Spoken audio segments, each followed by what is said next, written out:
ओम गम गणपतिये नमः।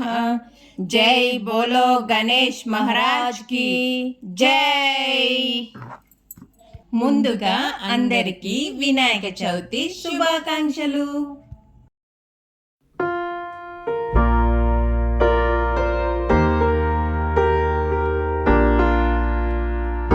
రానమ్మ ముచ్చట్లో వినాయక చవితి సందర్భంగా నవరాత్రుల అనంతరం వినాయక నిమజ్ఞం గురించి చెబుతాను వినండి.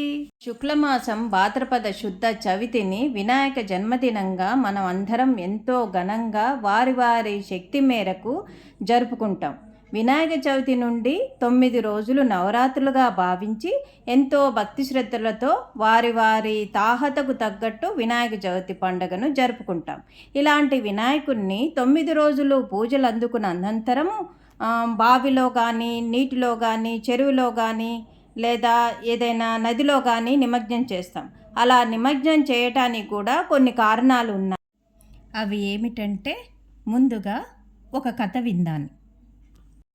పూర్వకాలంలో గంగాదేవి పార్వతీదేవి ముద్దుల కుమారుడు వినాయకుని గురించి పార్వతీదేవితో ఇలా అంటుంది. అక్క, నీ కుమారుడిని చూస్తే నాకు ఎంతో సంతోషం, ఈర్ష్య కలుగుతుంది. ఎందుకంటే ఇలాంటి కుమారుడు నాకు ఉంటే బాగుండు అనిపిస్తుంది అని విచారిస్తుండగా అప్పుడు పార్వతీదేవి, బాధపడకు చెల్లి, భూలోకంలో వినాయక చవితి పండగ అనంతరం వినాయకుడిని తెచ్చి నీ గర్భంలో కలుపుతారు అని మాట ఇస్తుంది. అందుకే మనం కూడా నవరాత్రుల అనంతరం వినాయకుడిని నీళ్ళల్లో నిమజ్ఞం చేస్తాం. ఇప్పుడు మరో కథ చెబుతా వినండి. మహాభారత యుద్ధ సమయంలో శ్రీకృష్ణుడు పాండవుల రథసారథిగా మారి పాండవులు గెలిపించటానికి, వారి విజయానికి కారణమవుతాడు. ఈ వృత్తాంతాన్ని వివరిస్తూ వ్యాసుడు మహాభారతం రాశాడంటారు కదా. కానీ నిజానికి వ్యాసుడు చెబుతుంటే వినాయకుడు తన దంతంతో రాశాడంట. అలా రాయటానికి కూడా కారణం ఉందండోయ్. వినాయకుడికి విన్నది అర్థం చేసుకునే రాసే తెలివి ఎక్కువగా ఉంటుంది. అందుకే వినాయకుడు రాశాడంట.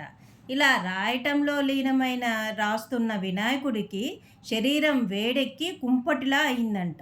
అది గమనించిన వ్యాసుడు వెళ్ళి జలాశయంలో స్నానం చేసి రమ్మని అనగా వినాయకుడు నీటిలో మునిగి మరలా రాసేవారంట.